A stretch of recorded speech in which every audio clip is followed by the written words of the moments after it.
అవును. ఈవేళ ఈ సెట్టుబల్జీ సామాజిక వర్గంలో గీతా కార్మికులు ఈ తాడిశెట్టి కళ్ళు నమ్ముకుని జీవనోపాధిని కొనసాగిస్తున్న తరుణంలో వయసుతో సంబంధం లేకుండా ప్రతి గీతా కార్మిక కుటుంబానికి కూడా పెన్షన్ సదుపాయం చేసి రేపు ఏదైనా ప్రమాదవస్తు జరిగినట్లయితే ఆ కుటుంబంలో యువకులకి ఉద్యోగాలు ఇచ్చి అలాగే ఆ కుటుంబానికి ₹1,00,00,000 ఎక్స్‌గ్రేషియా ఇవ్వాలని మేము గీతా కార్మికుల సంఘం తరపుని మేము ప్రభుత్వానికి విన్నవించుకుంటున్నాము.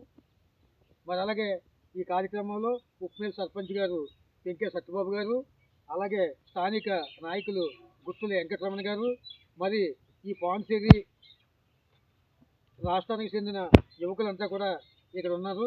వీళ్ళంతా కూడా కోరేది ఏంటంటే గీతా కార్మికులకు వయసుతో సంబంధం లేకుండా పెన్షన్ ఇవ్వాలి.